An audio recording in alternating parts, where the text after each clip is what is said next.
Ok, donc maintenant on va voir comment on peut utiliser ChatGPT pour apprendre une langue. Ok, donc par exemple, on va lui demander d'écrire une liste des mots en anglais, par exemple. Ok, il va m'écrire ça. Voilà, donc là j'ai 10 mots en anglais. Je vais lui demander peux-tu expliquer ces mots et me donner la traduction en espagnol, par exemple. Ok. Donc là, il va m'expliquer ces mots à chaque fois. Et on va voir pour la traduction. Donc, la lumière donc sunshine, c'est la lumière du soleil qui brille la journée, etc., etc.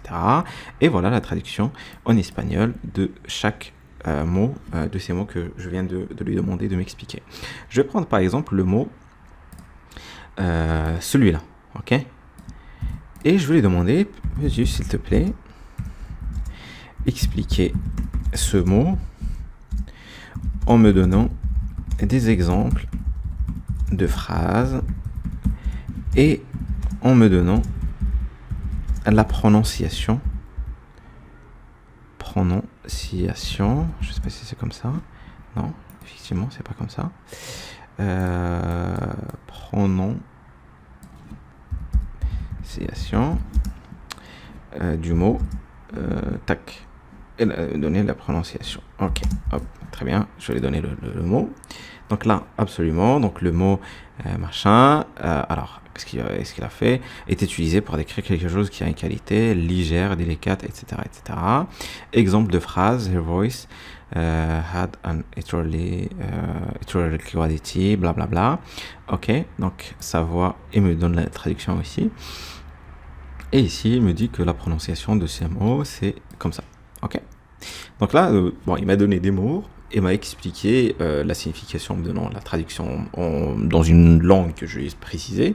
Et m'a également permis d'avoir une phrase pour voir en fait comment ça s'inscrit dans le cadre d'une phrase, en donnant en plus la prononciation.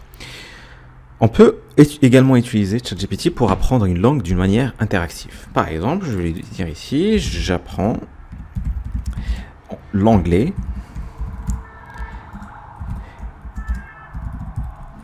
peux-tu faire une conversation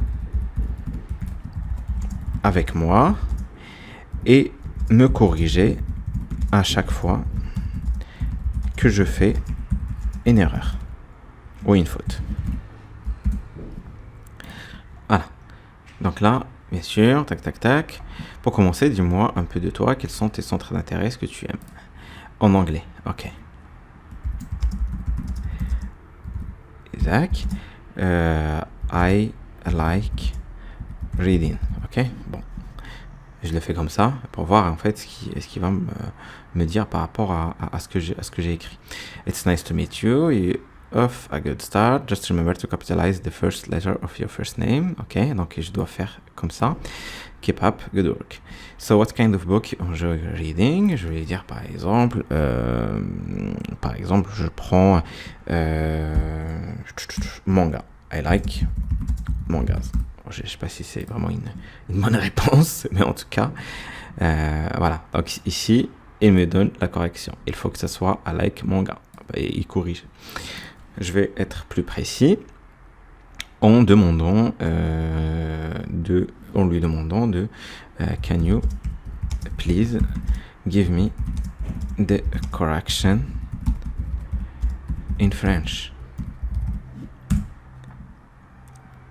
Voilà. Donc là, et il me donne j'aime les mangas. Il me dit que manga ça ne doit pas être au pluriel, etc., etc. Et ainsi de suite, je peux continuer la conversation et à chaque fois, en fait, il va m'expliquer ce que j'ai dit, est-ce que c'est bon ou pas bon. Il va me poser une autre question qui va me permettre d'écrire autre chose. Et une fois que j'aurai écrit autre chose, il va corriger, ainsi de suite. Et ça me permettrait de m'entraîner sur mon apprentissage de la langue étrangère que j'ai choisie.